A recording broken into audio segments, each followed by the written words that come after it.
ஒளிச்சுழற்சி மாற்றியம். ஒளிச்சுழற்சி மாற்றியம்னா என்னன்னு பார்க்கலாம் பாருங்க. கரிமச் சேர்மங்களில் இருக்கிற மாதிரியே கைரல் தன்மை அணைவுச் சேர்மங்களிலும் இருக்குது. அதனால் ஒளிச்சுழற்சி மாற்றியங்களையும் பெற்றிருக்கு. ஓகேவா? கரிமச் சேர்மங்களுக்கு கைரல் தன்மை இருக்கிறதுனால ஒளிச்சுழற்றும் பண்பு இருக்குது. அதே மாதிரி அணைவுச் சேர்மங்களுக்கும் கைரல் தன்மை இருக்கிறதுனால ஒளிச்சுழற்றும் மாற்றியங்களை உருவாக்குது. ஓகேவா ஸ்டூடெண்ட்ஸ்? ஸோ கைரல் தன்மை அப்படின்னா ஒரு கார்பனை சுற்றியும் ஒரு அணுவை சுற்றியும் 4 வெவ்வேறு தொகுதிகள் இருக்கணும். அது மட்டும் இல்லாமல் ஒரு வடிவத்தினுடைய சரியான அமைப்பு, ஆடிபிம்ப அமைப்பு ரெண்டும், பொருள் அமைப்பு ஆடிபிம்ப அமைப்பு ரெண்டும் எப்படி இருக்கணும் அப்படின்னா ஒன்றுக்கொன்று மேற்பொருந்தா தன்மையோடு இருக்கணும். ஓகேவா? ஆடிபிம்ப மேற்பொருந்தா தன்மை இருக்கணும். ஓகேவா? ஸோ அப்படி இருந்துச்சு அப்படின்னா அப்படி இருக்கக்கூடிய சேர்மங்கள் எல்லாத்துக்குமே கைரல் தன்மை இருக்கும். ஓகேவா? ஸோ கைரல் தன்மை இருக்கக்கூடிய சேர்மங்களில் தான் நம்ம ஒளிச்சுழற்சி மாற்றியங்களை பார்க்க முடியும். பாருங்க, கரிம சேர்மங்களைப் போலவே கைரல் தன்மையை பெற்றுள்ள அணைவுச் சேர்மங்களும் ஒளிச்சுழற்சி மாற்றியங்களை பெற்றுள்ளன. ஒளிச்சுழற்றும் தன்மையுடைய சேர்மங்கள் பொருள் மற்றும் அதன் ஆடிபிம்ப என தொடர்புபடுத்தக்கூடிய மாற்றிய இணைகளாக இருப்பின் அவை இனென்சியோமர்கள் எனப்படுகிறது. கொடுத்துருக்காங்களா? பொருள் மற்றும் அதன் ஆடிபிம்ப அமைப்பு அப்படின்னா உண்மையான அமைப்பு ஒன்று, அதனுடைய ஆடிபிம்ப அமைப்பு. ஓகேவா? அப்போ நம்ம நிற்கிறோன்னா நம்மளுடைய ரியல் உருவம் ஒன்று, கண்ணாடியில் தெரிகிற உருவம் ஆடிபிம்பம். ஓகேவா? ரெண்டுடைய உருவமும் பார்த்திங்கன்னா எப்படி இருக்குன்னா எனன்சியோமர்கள்னு சொல்லலாம். எப்படி மிஸ் எனன்சியோமர்கள்னு சொல்கிறீங்கன்னா, நம்ம கண்ணாடி முன்னாடி நிற்கும்போது பார்த்திங்கன்னா இடது கை வலது கை மாதிரியும் வலது கை இடது கை மாதிரி மாறி இருக்கும் இல்லையா? நம்மளுடைய உண்மையான அமைப்புக்கும் ஆடிபிம்பத்துக்கும் பார்த்திங்கன்னா வித்தியாசம் தெரியும் இல்லையா? ஸோ அந்த மாதிரி இருக்கிறது தான் ஆடிபிம்ப அமைப்பு. நம்மளுடைய உண்மையான அமைப்பு டி அமைப்பு அப்படின்னா அதனுடைய ஆடியில் தெரியக்கூடிய படம் எல் அமைப்பு. ஸோ டி அமைப்புங்கிறது எப்படி இருக்குன்னா தலைமுனை உற்ற ஒளியை கடிகார திசையில் சுழற்றும். அதுவே கண்ணாடியில் தெரியக்கூடிய ஆடிபிம்ப அமைப்பு பார்த்திங்கன்னா தலைமுனை உற்ற ஒளியை கடிகார திசைக்கு எதிர் திசையில் சுழற்றும். ஸோ இது ரெண்டும் என்னென்னு சொல்லலாம்னா எனன்சியோமர்கள்னு சொல்லலாம். புரியுதா ஸ்டூடெண்ட்ஸ்? கரிமச் சேர்மங்களைப் போலவே கைரல் தன்மையை பெற்றுள்ள அணைவுச் சேர்மங்களும் ஒளிச்சுழற்றும் மாற்றியங்களை பெற்றுள்ளன. ஒளிச்சுழற்றும் தன்மையுடைய சேர்மங்கள் பொருள் மற்றும் அதன் ஆடிபிம்பம் என தொடர்படுத்தக்கூடிய மாற்றிய இணைகளாக இருப்பின் அதை நம்ம இனென்சியோமர்கள்னு சொல்லலாம். இனென்சியோமர்கள்னால் ஒன்றும் கிடையாது, 2 அமைப்பு. ஒன்று தலைமுனை உற்ற ஒளியை கடிகார திசையில் சுழற்றும், அதனுடைய ஆடிபிம்ப அமைப்பு எல் அமைப்பு.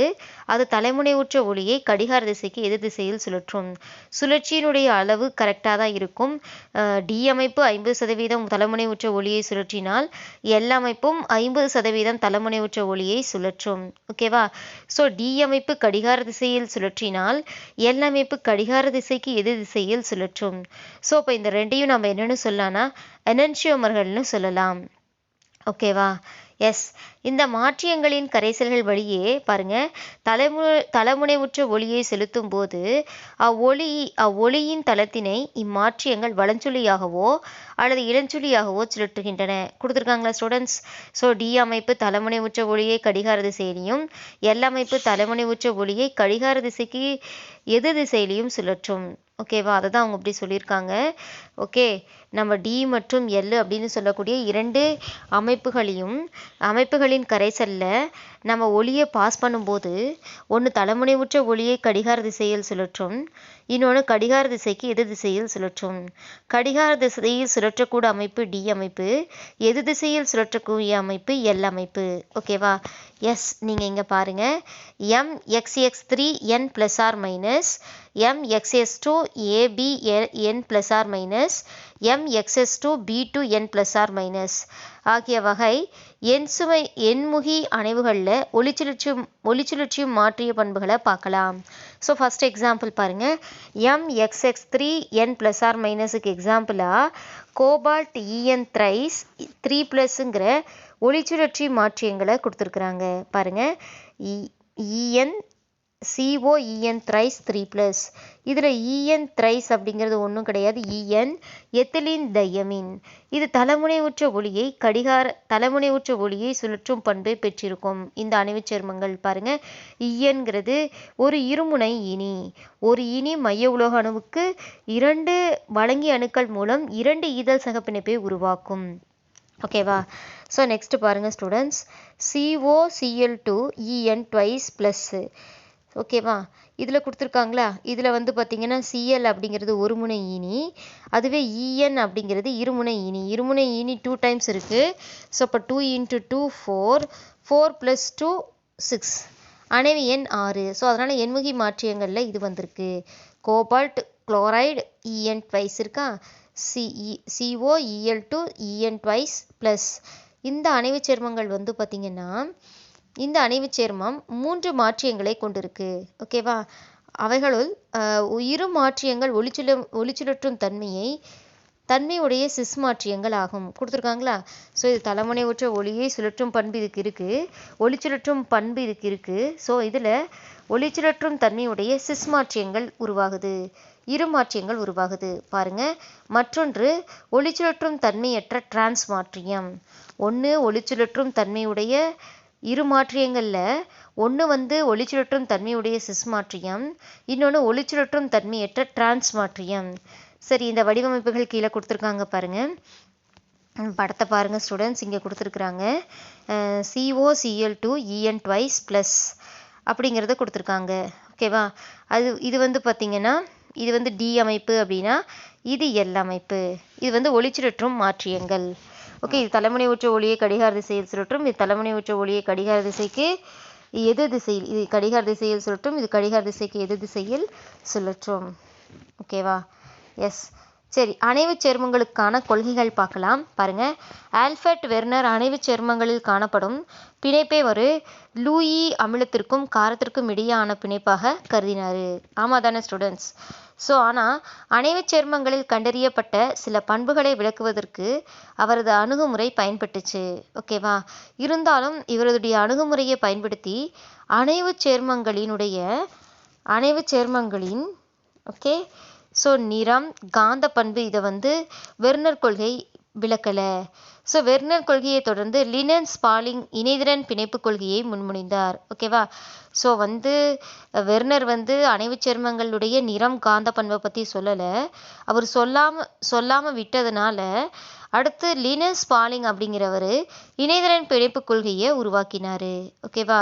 சரி, இந்த கொள்கையில் என்ன சொல்லியிருக்காங்க அப்படின்னா, மைய உலோக அணுவிற்கும் ஈனிக்கும் இடையான பிணைப்பினை முற்றிலும் சகப்பிணைப்பு என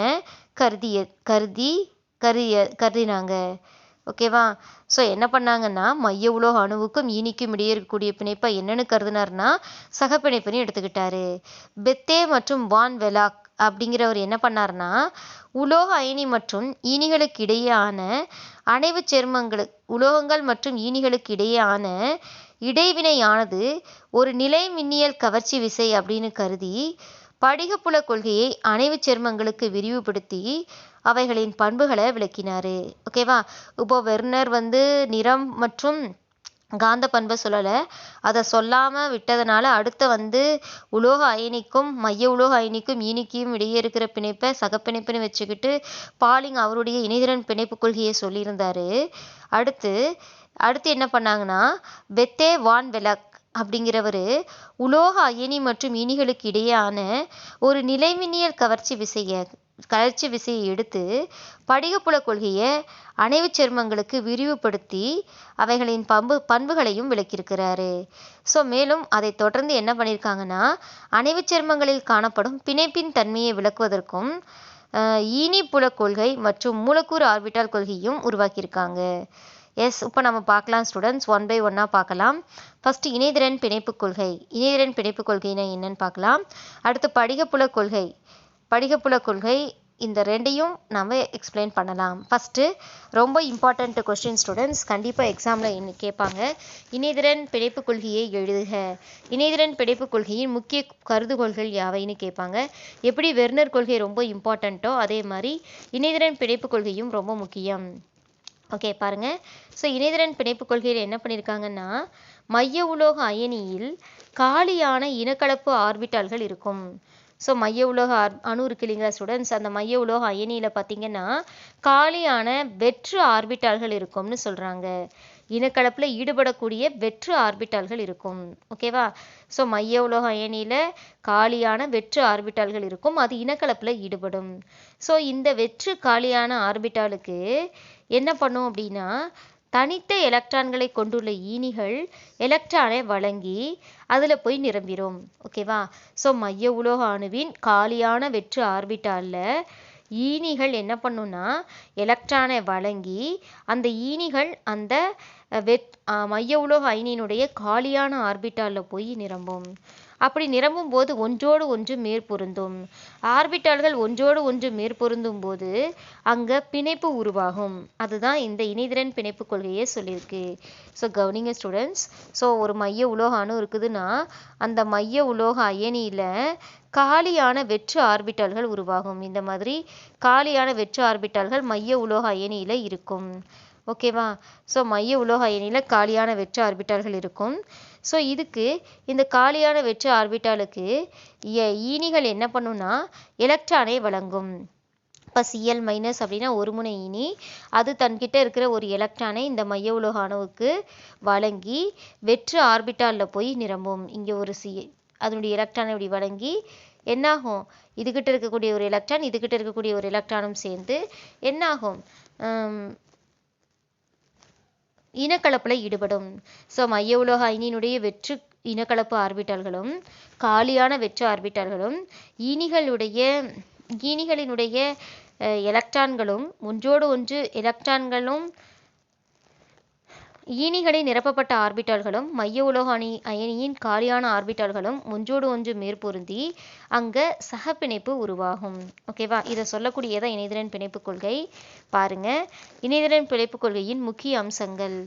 அணைவு சேர்மங்களில் காணப்படும் ஈனி உலோக பிணைப்பானது சகப்பிணைப்புத்தன்மை உடையது. இப்போ நான் சொன்னேன் இல்லையா, மைய உலோக அணுவில் காலியான வெற்று ஆர்பிட்டால்கள் இருக்கும், அதில் ஈனிகள் எலக்ட்ரானை வழங்கி ஈனி உலோக பிணைப்பு சகப்பிணைப்பு உருவாகும்னு சொன்னேன். அதான் சொல்லியிருக்காங்க. ஈனிக்கும் மைய உலோக அயனிக்கும் இடையே ஈனி வழங்கும் எலக்ட்ரான்கள் பங்கிடப்படுவதால் ஏற்படுது அப்படின்னு சொல்கிறாங்க. ஸோ ஈனிக்கும் மைய உலோக அயனிக்கும் இடையே சகப்பிணைப்பு உருவாகுது. அந்த சகப்பிணைப்பு எப்படி உருவாகுதுன்னா, ஈனிக்கும் மைய உலோகக்கும் இடையே ஈனி பங்கிடப்படுது. ஈனி மைய உலோக அணுவுக்கு அணுவினுடைய ஆர்பிட்டாலுக்கு எலக்ட்ரானை வழங்குது, அதனால சகப்பிணைப்பு உருவாகுதுன்னு சொல்றாங்க. ஓகேவா? எஸ். அடுத்து பாருங்க, 2வது பாயிண்ட்.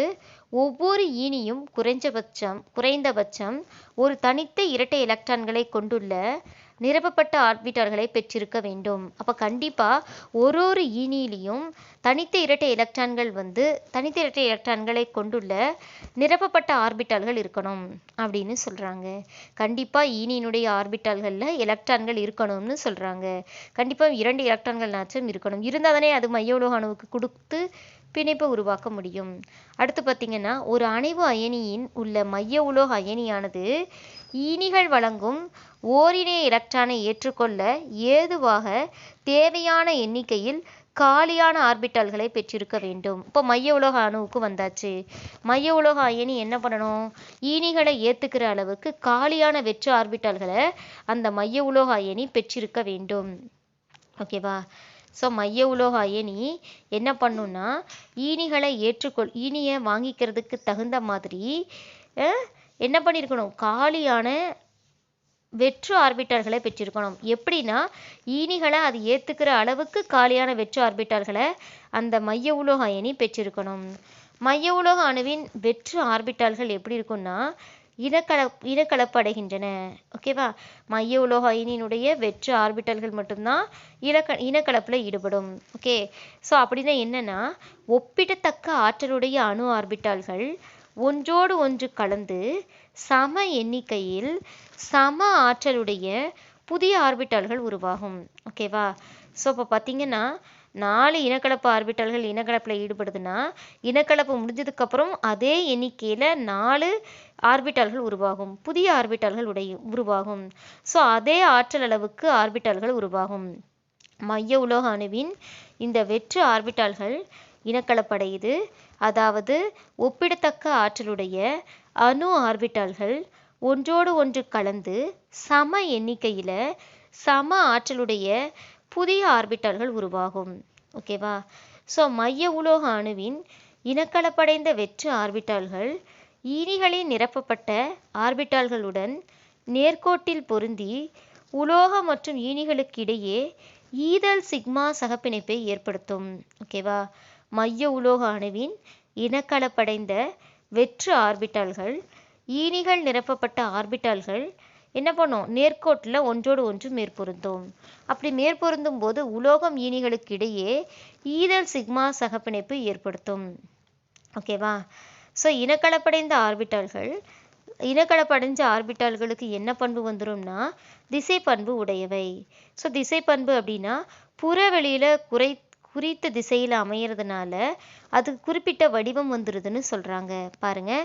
ஸோ அணைவு எண் 2 இருந்தால் இப்போது நம்ம எடுத்துக்கக்கூடிய அணைவு சேர்மத்தில் அணைவு எண் 2 இருந்தால் பாருங்கள். ஸோ இந்த மாதிரி அணைவு எண் 2 இருந்தால் இனக்கலப்பு வந்து sp இனக்கலப்பு நேர்கோட்டு அமைப்பாக இருக்கும். ஓகேவா?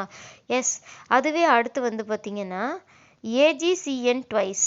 இதில் சிஎன்கிறது ஒரு முனை ஈனி 2 டைம்ஸ் இருக்குது.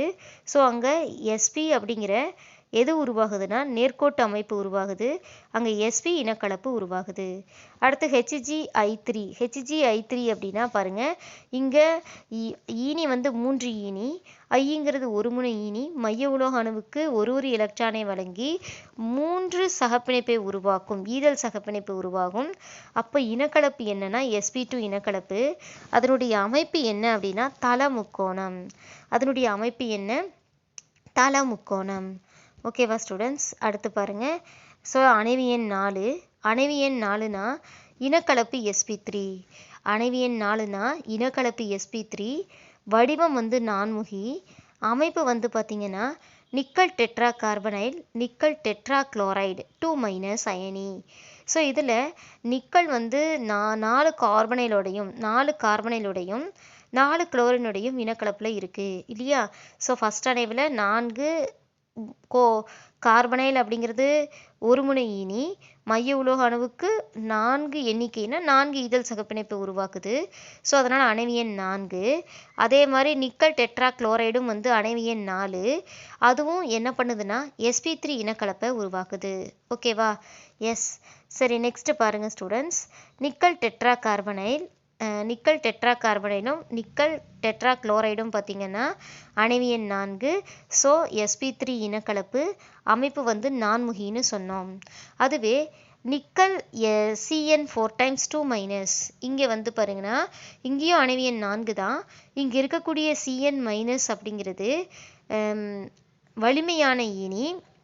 அதனால் மைய உலோக அணுவில் இருக்கக்கூடிய காலியான ஆர்பிட்டாலில் தனித்த எலக்ட்ரான்கள் இருந்தால் அதை இணை பண்ணி விட்டுடும்.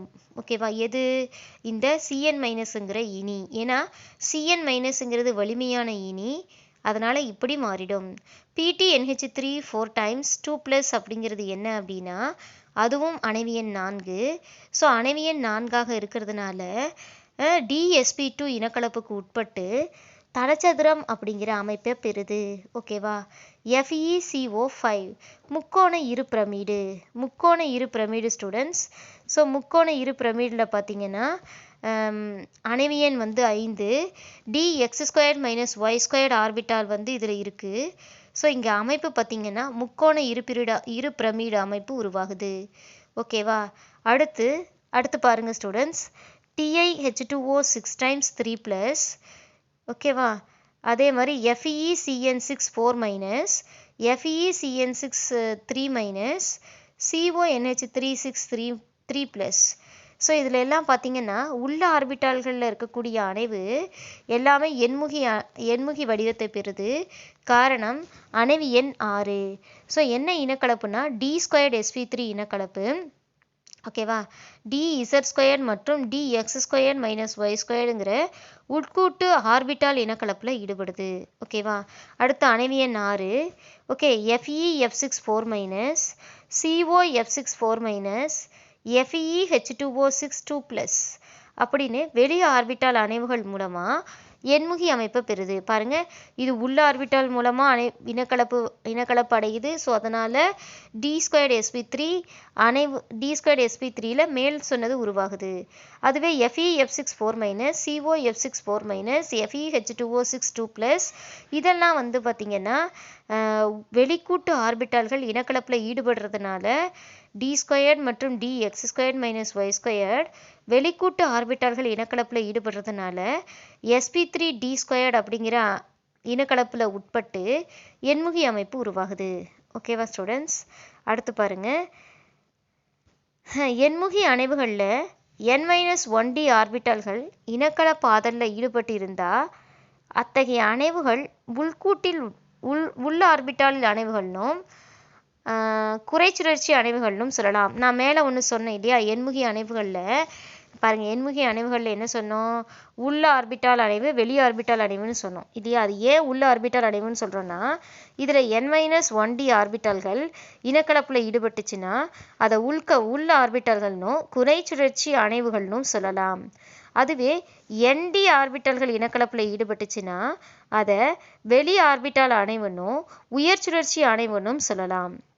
ஓகேவா? இப்போ 1 மார்க்கில் கேட்கலாம், உள்ள ஆர்பிட்டால் அணைவுன்னா என்னென்னா, உள்ள ஆர்பிட்டால் அணைவுகளில் எண்முகி அணைவுகளில் n-1d ஆர்பிட்டால்கள் இனக்கலப்பில் ஈடுபடுறதுனால அணைவு வந்து உள்ள ஆர்பிட்டால் அணைவுகளாக இருக்குது. அல்லது குறைச்சுழற்சி அணைவுன்னு சொல்லலாம். அதுவே nd ஆர்பிட்டால்கள் இனக்கலப்பில் ஈடுபட்டால் அந்த அணைவை வெளி ஆர்பிட்டால் அணைவுன்னும் உயர் சுழற்சி அணைவுகள்னும் சொல்லலாம். இதில் என்னங்கிறது என்னன்னா முதன்மை குவாண்டம் எண்ணை குறிப்பிட பயன்படுது. முதன்மை குவாண்டம் எண்ணை குறிப்பிட பயன்படுது. ஓகேவா? அடுத்து பார்த்தீங்கன்னா, ஒரு அணைவு சேர்மத்தில் மைய உலோக அயனியானது தனித்த இணையாகாத எலக்ட்ரான்களை கொண்டிருக்குமாயின் அவை பாராகாந்த தன்மையை பெற்றிருக்கும். இப்போ நம்ம சொல்கிறாங்களா, ஒரு அணைவு சேர்மம் போடுறோம், அதில் மைய உலோக அயனி வந்து பார்க்குறோம், தனித்த இணையாகாத எலக்ட்ரான்களை அணைவு பார்க்குறோம். அதில் இனக்கலப்பில் ஈடுபட்டதுக்கு அப்புறம் தான் பார்க்கணும் ஸ்டூடெண்ட்ஸ், வெறும் முன்னாடி பார்க்கக்கூடாது. இனக்கலப்பு அடைஞ்சதுக்கு அப்புறம் பார்த்தோம்னா அதில் தனித்த எலக்ட்ரான்கள் சிங்கிளாக எலக்ட்ரான்கள் இந்த மாதிரி நிற்கிதான்னு பார்க்கணும். ஓகே, இந்த மாதிரி ஆர்பிட்டால்கள் வந்து சிங்கிளாக இருக்கான்னு பார்க்கணும். எங்கேயாவது தனித்த எலக்ட்ரான்கள் வந்து காணப்பட்டுச்சு அப்படின்னா பாராகாந்த தன்மை கொடுத்துருக்காங்க பாருங்க. தனித்த இணையாகாத எலக்ட்ரான்கள் கொண்டிருந்தால், தனித்த இணையாகாத எலக்ட்ரான்கள்னா ஆர்பிட்டாலில், ஸோ இந்த மாதிரி தனித்த இணையாகாத எலக்ட்ரான்கள் இருந்தால் அதுக்கு என்ன தன்மை இருக்கும்னா பாராகாந்த தன்மை இருக்கும்னு சொல்லலாம். ஓகேவா? எஸ். அதுவே அனைத்து எலக்ட்ரான்களும் இரட்டையாக காணப்பட்டால், இப்போ பார்த்தீங்கன்னா ஆர்பிட்டால் இருக்குதுன்னா இப்படி ஆர்பிட்டால்கள் இருக்குன்னா அந்த இனக்கலப்பில் இருக்கக்கூடிய ஆர்பிட்டால்கள் எல்லாமே இந்த மாதிரி இரட்டைகளாக காணப்பட்டால், ஓகேவா? ஸோ இரட்டைகளாக காணப்பட்டுச்சு அப்படின்னா எலக்ட்ரான்கள் எல்லாமே இந்த மாதிரி இரட்டையாக இருந்துச்சுன்னா அந்த அணைவு சேர்மத்தை டையாகாந்த தன்மை உடையதுன்னு சொல்லலாம். ஓகேவா? நல்லா கவனிக்கணும். தனித்த இணையாகாத எலக்ட்ரான்கள் இருந்தால் பாராகாந்த தன்மை, அதுவே தனித்த இணையாகாத எலக்ட்ரான்கள் இருந்தால் பாராகாந்த தன்மை. அனைத்து எலக்ட்ரான்களும் இரட்டைகளாக இருந்தால் அந்த அணைவு சேர்மம் டயாகாந்த தன்மையை பெற்றிருக்கும்னு சொல்லலாம். சரி ஸ்டூடெண்ட்ஸ், ஒரு அணைவு சேர்மத்தில் பார்த்தீங்கன்னா cobalt Cn En NH3, okay, CO Cn En NH3 போன்ற ஈனிகள் இருந்தால் அதை மைய உலோக அணுவில் உள்ள எலக்ட்ரான்களை இணையாக்குதுன்னு சொல்கிறாங்க. நல்லா கவனிக்கணும். CO கார்பனைல், நல்லா முக்கியமானது point students. CO Cn En NH3 போன்ற ஈனிகள் இருந்துச்சு அப்படின்னா அதை வந்து நம்ம என்னென்னு சொல்லலாம்னா மைய உலோக அணுவில் உள்ள எலக்ட்ரான்களை இணையாக்குதுன்னு சொல்லலாம். இந்த ஈனிகள் எல்லாம் வலிமைப்புல ஈனிகள்னு சொல்கிறோம். ஓகேவா ஸ்டூடெண்ட்ஸ்? அடுத்து பாருங்க, இனக்கலப்படைந்த உலோக ஆர்பிட்டால்களும் ஈனிகளினுடைய ஆர்பிட்டால்களுக்கும் இடையே மேற்பொருந்துதல் அதிகமாக இருந்தால் பிணைப்பு வலிமை உடையதாக இருக்கும்னு சொல்கிறாங்க. இனக்கலப்படைந்த உலோக ஆர்பிட்டாலுக்கும் ஈனியினுடைய ஆர்பிட்டாலுக்கும் இடையே மேற்பொருந்துதல் அதிகபட்சமாக இருந்தால் பிணைப்பும் வலிமையாக இருக்கும்னு சொல்கிறாங்க. ஓகேவா ஸ்டூடெண்ட்ஸ்? இந்த 10 பாயிண்ட்டும் வந்து பார்த்தீங்கன்னா ரொம்ப இம்பார்ட்டன்ட் இணைதிறன் பிணைப்பு கொள்கையின் முக்கிய கூற்றுகள். ஓகேவா? ரொம்ப ரொம்ப முக்கியம். நான் அந்த பாயிண்ட்ஸ் எல்லாம் ஃபுல்லாக 10 பாயிண்ட்டையும் படிச்சுக்கோங்க.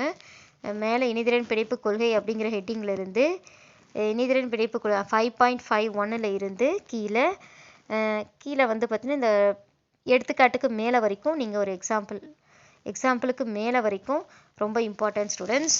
இப்போ நம்ம சொன்ன தியரியை இந்த எக்ஸாம்பிளில் நான் எக்ஸ்பிளைன் பண்ண போகிறேன். கவனிங்க. நிக்கல் டெட்ரா கார்பனைல் எடுத்துக்கிறோம். ஓகேவா? ஸோ ஃபஸ்ட்டு இதில் நம்ம என்னென்ன இருக்குங்கிறத கண்டுபிடிக்கணும். ஓகே. ஸோ இதில் நிக்கலுடைய ஆக்சிஜன் ஏற்ற நிலை வந்து பார்த்திங்கன்னா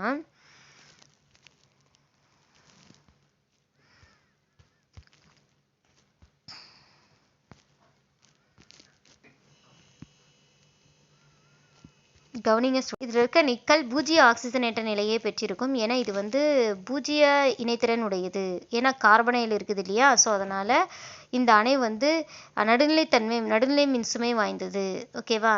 எஸ். இப்போ பாருங்கள், இதில் மைய உலோக அணு எதுனா நிக்கல். ஸோ நிக்கலுடைய எலக்ட்ரான்கள் பாருங்கள்.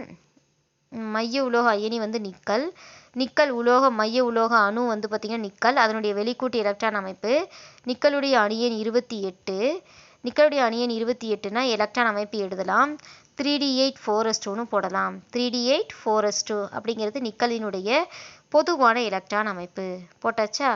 ஸோ இப்போ பாருங்கள், நிக்கலுடைய ஆர்பிட்டால்களை நிரப்பலாம். 3Dயில் பார்த்தீங்கன்னா 8 எலக்ட்ரான்கள். பாருங்கள், இதை பார்த்தா நிரப்பணும். First 3D 4s 4pன்னு போட்டுக்கிட்டோம். 3Dயில் வந்து பார்த்திங்கன்னா என்னாச்சு? 3Dயில்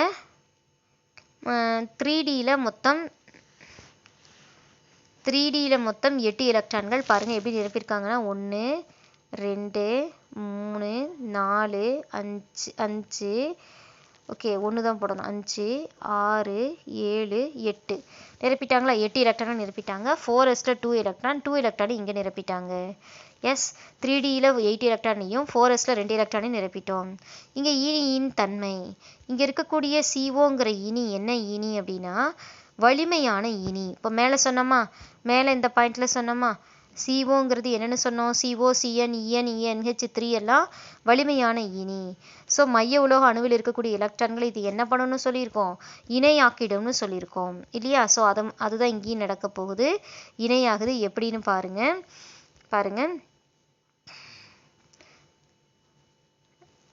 ஈனியின் முன்னிலையில் மைய உலோக அணு மற்றும் அயனின் வெளிக்கூட்டு ஆர்பிட்டால்கள் பார்க்கலாம். இப்போ பாருங்கள், இங்கே இருக்கக்கூடிய 2 எலக்ட்ரான்களை 4s ஆர்பிட்டாலில் இருக்கக்கூடிய 2 எலக்ட்ரான்களை ஒன்று இந்த இடத்துக்கு வந்துருச்சு. இந்த 3D ஆர்பிட்டாலில் 2 ஆர்பிட்டாலுக்கு அப்படியே ஜம்ப் ஆயிடுச்சு இல்லையா?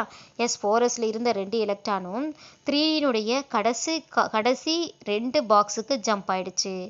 ஓகேவா? எஸ். அப்போ 3Dயில் வந்து ஆல்ரெடி 8 எலக்ட்ரான்கள் இருந்துச்சு. இப்போ 2 எலக்ட்ரான்கள் வந்ததும் 10 எலக்ட்ரான்களாக மாறிடுச்சு. இது ஏன் அப்படின்னா நம்ம இந்த அணைவில் இருக்கக்கூடிய ஈனி வந்து CO. இது வலிமையான ஈனி. மைய உலோக அணுவில் இருக்கக்கூடிய தனித்த எலக்ட்ரான்களை இரட்டை பண்ணிட்டு தான் அது அணைவுக்கு வரும். ஓகேவா? அடுத்ததில் பாருங்கள், இனக்கலப்பு நடைபெற போகுது. இனக்கலப்பு நடைபெறதுக்கு முன்னாடி அதுக்கு அணைவு எண்ணுக்கு சமமான வெற்று காலி ஆர்பிட்டால்கள் மைய உலோக அயனியினுடைய ஆர்பிட்டாலில் இருக்குதான்னு செக் பண்ணணும். ஓகேவா? இப்போ இங்கே பார்த்தீங்கன்னா CO அப்படிங்கிறது 4 டைம் இருக்குது. ஓகேவா? ஸோ அப்போ 4 ஈனிகள் மைய உலோக அணைவுடன் ஈதல் சக பிணைப்பில் ஈடுபடுது. ஓகேவா? ஸோ அப்போ அதுக்கு மைய உலோக அயனியில் காலியான 4 வெற்று ஆர்பிட்டால்கள் இருக்கணும். மைய உலோக அயனியில் காலியான 4 வெற்று ஆர்பிட்டால்கள் இருக்கணும். ஓகேவா? எஸ். சரி. இப்போ இனக்கலப்பில் ஈடுபட்டுச்சுன்னா என்ன ஆகும்னா இந்த 1 2 3 4 காலியான வெற்று ஆர்பிட்டால்களில் நம்ம CO என்ன பண்ணுன்னா வெற்று ஆர்பிட்டால்களை எலக்ட்ரானை கொடுத்துட்டு இனக்கலப்பில் ஈடுபடும். இப்போ புரியுதா ஸ்டூடெண்ட்ஸ்? மைய உலோக அயனியின் காலியான வெற்று ஆர்பிட்டால்களுக்கு ஈனிகள் நிறைந்த எலக்ட்ரான்கள் நிறைந்த ஈனிகள் என்ன பண்ணுதுன்னா எலக்ட்ரான்களை அந்த மைய உலோக அணுவியின் காலியான வெற்று ஆர்பிட்டாலுக்கு வழங்குது.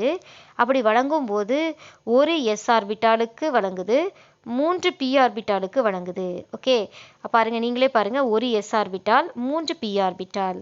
ஸோ அப்போ என்ன இனக்கலப்பு உருவாகுதுன்னா sp3 இனக்கலப்பு உருவாகுது.